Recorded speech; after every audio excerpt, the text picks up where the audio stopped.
There are growing concerns about a post-holiday bump in cold, flu, and COVID cases. While there's no magic cure-all, there are three things you can do to get over a cold fast.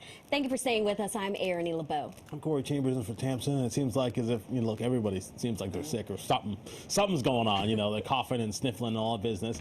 And now that we're back from the holidays, and the crowded airports, and experts are expecting things to really get going. Yeah, but when you're fighting a cold, there are some ways you can give your body a boost to get better faster. So family physician and founder of Unlimited Health Institute, Dr. Tamika Henry, is here with us to tell us her three ways to help your immune system. Welcome to the show.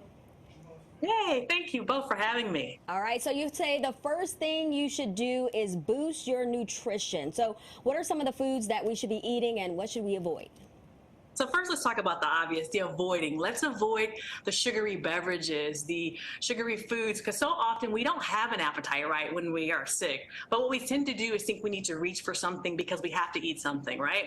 Reaching for cookies, cakes, chocolate, whatever. But I would say first and foremost, let's look into increasing nutrient-dense foods, like let's have some kale, some broccoli, some spinach, something like that on board, and put it inside of a soup and eat the broth, because at the end of the day, staying hydrated is so very important. So getting that nutrition on board with your oranges, your lemons, all of this is going to help our body get over something quickly.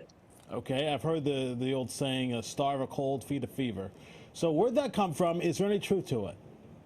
Okay, so honestly, I've heard the reverse, which is feed a cold and starve a fever, and that came from the mid-centuries, like 1500s, and they were thinking that if you feed the cold, right, then you're going to put the food inside the body, that's going to create energy, and that's going to give you warmth, because at the end of the day, when you're sick, you're bundled up, you're just trying to get the warmth in. So getting the food inside of you actually warms you up. And then starving the fever is actually a thought by cooling things down to get rid of the fever. So that's what they say really helps. So which one you believe? Is there a truth to it? The science doesn't support it, but many people have found when they do that, they do feel better. Okay, so doctor, your second tip is to boost our body's internal repair and restorative process. What does that mean and how do we do it? So when we think about our bodies are divinely designed. They want to heal and repair. Just like you're so quick to charge your cell phone, charge your iPad, charge your laptop, that gives it the ability to do work for you, right? The way our bodies work for us is by getting rest and getting repair with sleep. And so when we think about the last holiday season, right, we were hustling and bustling and going everywhere. But at the end of the day, when you sit down and rest, from 10 p.m. to 6 a.m. are the ideal hours of sleep. And even in the middle of the day when you're sick, you really may not be able to fall asleep, but just getting the rest to be still and not doing anything really helps our bodies to repair and restore. That's what I mean by that. Got it. What are the natural ways to boost our immune systems? So when we think about this, we've already talked about getting enough rest, talked about avoiding sugary foods and getting nutrient-dense foods on board. We don't want to forget supplements, right? Every one of us have either a supplement cabinet, a supplement drawer, or a supplement bowl. Nevertheless, when we have these things, supplements should be just like that, supplemental. So vitamin C, very, very important, really, really helps us. Liposomal vitamin C, which is better absorbed, is really good for us.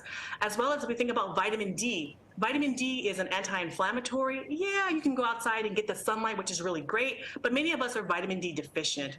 And when we think about zinc, zinc is very powerful, as well as vitamin A. Putting all this together really can help us fight against these nasty viruses and colds that are going around. All right, so there's something that's trending on TikTok. It's called onion water. Some people say steeping raw onions in water for 12 hours and then drinking it can help the body heal faster. What do you think of all this? My first question is, do they have bad breath after drinking all that?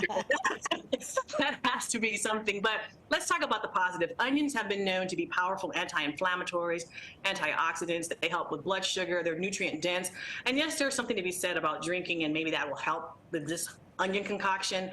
But at the end of the day, if you have hot water with some tea, with some lemon, some orange slices, some ginger, some honey, some turmeric, that still works. The basic still works, Erin. They still work. All right. What about whiskey, doctor? I mean, that's an old school, little whiskey, a little nip as well. I mean, is that good or is that bad? Well, okay, so this is a trick question, I believe, because culturally, my father would argue with you, yes, Corey, that does work.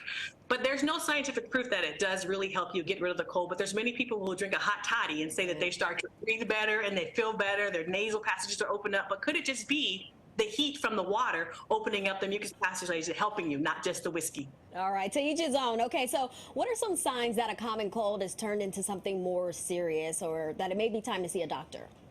So first and foremost, I have to give people kudos for really trying to help themselves out, not running to the ER or the urgent care. But if you're having problems breathing, first and foremost, you need to get somewhere fast. Get to the ER, get to the urgent care, and get evaluated. If you're having a temperature over 101.3, truly, I need you to be seen because there's something going on that's really high.